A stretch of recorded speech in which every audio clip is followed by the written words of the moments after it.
Welcome back. All right, so now that I'm done looking at teams that have lost in the first round, now we're getting into teams that have lost in the second round. And right now, there's only one. There's only one team that's been eliminated, and it's the President's Trophy winning Florida Panthers. So what happened? Well, they ran into a Tampa team that's rounding into form and starting to look like champs again, which is one thing. But Florida's a team that has struggled with success and sustained success. And the odd part is that this year being the third year in a row that they've had postseason games, and I say that because they lost the qualifying round in 2020, so they didn't make the round of 16. But it's the first time in their team's history that they've had that kind of success where they've had postseason games for 3 years running. So for the Florida Panthers, they're just learning how to become a really, really good organization. But obviously, this was a frustrating result for them. And their cross state rivals, again, at this point, starting to look like champs again. And for Florida, it's back to the drawing board and figuring out what went wrong and how you're going to fix it. So, if we look at their record, 58, 18, and 6 for 122 points, that's fantastic. Throughout the season, they were arguably the best team in the league. And I say arguably because there was a lot of arguments about it, power rankings. But even though this team was dominant in the power rankings during the regular season, the postseason's a different beast. The postseason is completely different. Rather than playing a different team every other night or sometimes back-to-backs, now you just key on one team. Now you're not worried about the other teams in the league and what they're doing. You only key on one team. And Florida did not do as well keying on Tampa Bay as Tampa Bay did keying on them.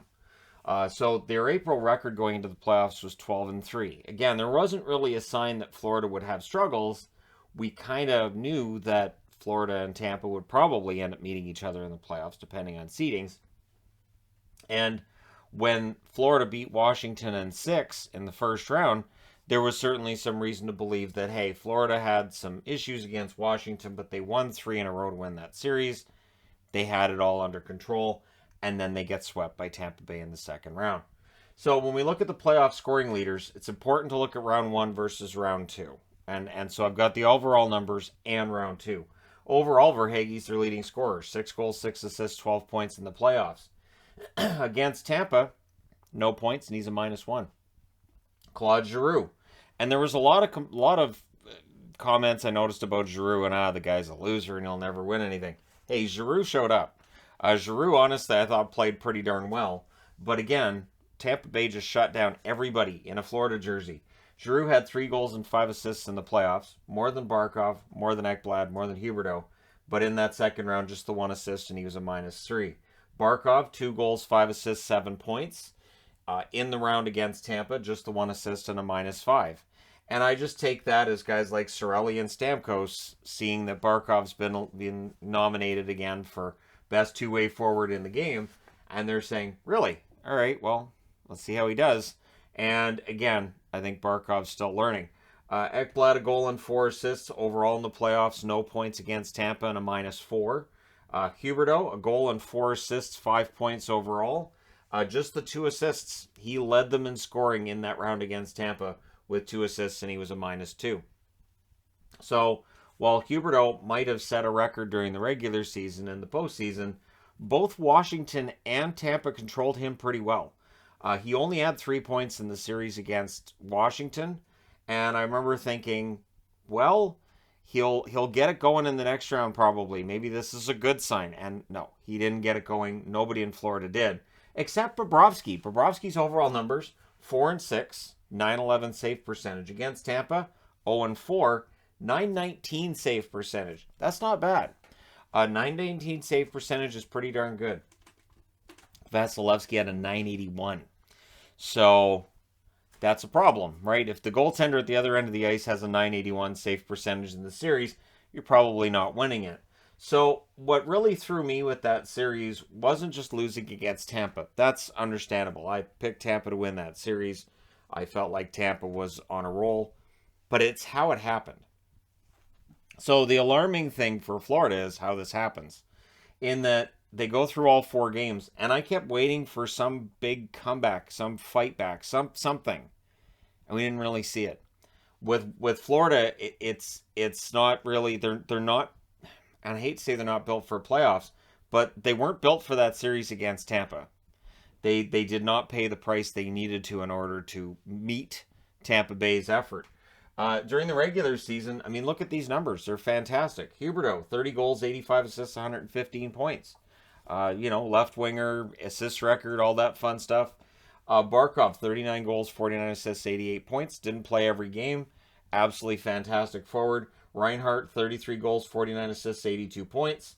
Duclair, 31 goals, 27 assists, 58 points. And of course, interestingly, in that series against Tampa, Duclair was a healthy scratch.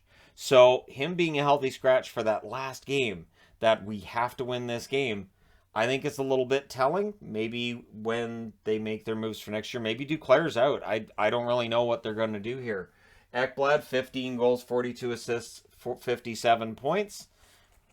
Excellent overall season for him. Of course, he missed some games with injury, and so we'll see if he can play the full 82 next year and get more into the conversation for the Norris. In net, Bobrovsky, 39, 7, and 3, 913 save percentage. So save percentage in the regular season wasn't as good as it was against Tampa Bay in round 2. Doesn't matter. Don't win a game. And Spencer Knight, who spent some time in the minors. Once he came back up, he was excellent. 19, 9, and 3, 908 save percentage. I didn't think there was any chance we'd see him during the playoffs because Bobrovsky wasn't the problem. When Florida wasn't playing very well, it certainly was not on Sergei Bobrovsky. I felt that it was more on the team in front of him. And again, this is one of those experiences you have to learn, right? Tampa Bay right now is a machine and they're fantastic. Everything's great. Go back to 2019. The storyline was quite different. So for Florida, they have to learn from this. They have to grow and they have to make some tough lineup decisions. So again, they beat Washington. They lose against Tampa. If you look at their playoff history, honestly, again, this is the best run they've had.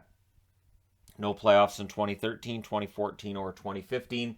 In 2016, they lose in round 1 against the Islanders in 6, and I really thought they had a good chance of winning that, and then they didn't. 2017, they don't make it. 2018, they don't make it. 2019, they don't make it. And then 2020, they lost the qualifying round in 4 against the Islanders. I took them to win that round. And again, I was surprised that they just weren't able to get over the top. Last year, against the Tampa Bay Lightning, they lost in 6 games. That was a battle, though. That was a fight. And that's the thing. One thing that I feel as a hockey fan is, if you feel like your team lost, but they were in the fight, and they played really well, you can kind of stomach it. If you feel like, here you have a 4-game sweep, and there wasn't really that fight back, there wasn't really that ability to make this series as rough as it needed to be in order to test Tampa Bay, I think that's more upsetting. So I would say this year, not just for the President's Trophy and for the fact that a lot of people were taking them to win it, but just for the fact that they went down seemingly easier this year than last year, that has to be somewhat concerning. So pending UFAs tell you there's a lot they can do. So Joe Thornton, he hasn't decided on his future. He went cup chasing. It didn't work for him. But if he wants to come back, there might be a team out there willing to bring him in for 4th line role. I'm not sure that necessarily happens, but we'll see. Giroux, probably a pure rental. Again, I don't think of Claude Giroux as not being a good playoff performer. He's had good playoffs before, but we'll see. Does he go back to Philly? Does he hang him up? What does he do? I honestly would be kind of surprised if he goes back to Philly because of how things ended there, and I think it might be better for team and player if he didn't go back to Philly necessarily, but would it be that surprising if he did? So we'll see. If Giroux hits the market, somebody will pay him. The argument can be made somebody will probably overpay him. Depends on whether or not we get a bidding war. Noel Acciari, I like Acciari. That being said, he had a really rough year this year. In a season where everybody in Florida was doing really well. Acciari, injuries, and so injuries definitely make it so you're not on their radar. You're not getting the ice time. Acciari, I expect to probably go to the market and probably end up being a pretty good bottom 6 forward wherever he goes. I'd welcome him back in Boston. Mammon was good at times. I think they probably find a way to keep him around. Marchment's going to be an interesting one. How much is Marchment worth? Can he over an 82-game season, if he plays all 82 games, can he post the kind of points that he was this season? Can he do this again is the question. And so if you believe he can, he's worth some good money and some good term. If you think this year was kind of a one-off and you'd like to see more than it's a bridge deal, it might be an expensive bridge deal, though, right? Sherratt, I said at the time that they got Sherratt, I was surprised at the high price of a first-round draft pick. I kind of stand by that. I don't think that Sherratt made the difference for them on the blue line that they had hoped when they picked him up at the deadline. So I don't think Sherratt necessarily returns. I don't go 100%, oh, he won't return, because there's been situations where they go back and we're like, really? Ole Jokinen in Calgary is one that struck me as he went back to Calgary. So Robert Haig, he was a healthy scratch. I don't think he necessarily returns. And Lindbaum, who they picked up from Europe, and I thought, well, maybe they know something. Lindbaum didn't play that much. Probably goes to the market. If they want to bring him back, they likely can.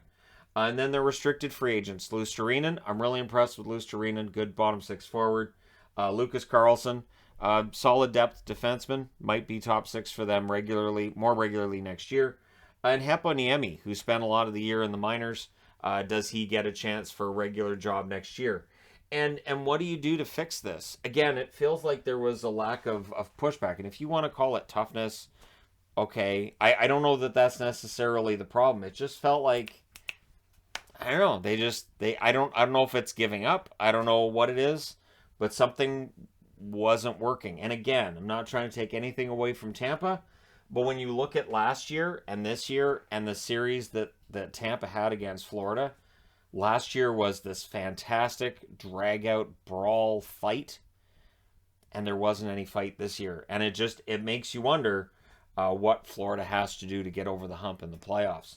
So let me know your thoughts in the comment section below. What would you do to fix them? Which of the unrestricted free agents do you think they bring back, and which ones did they not?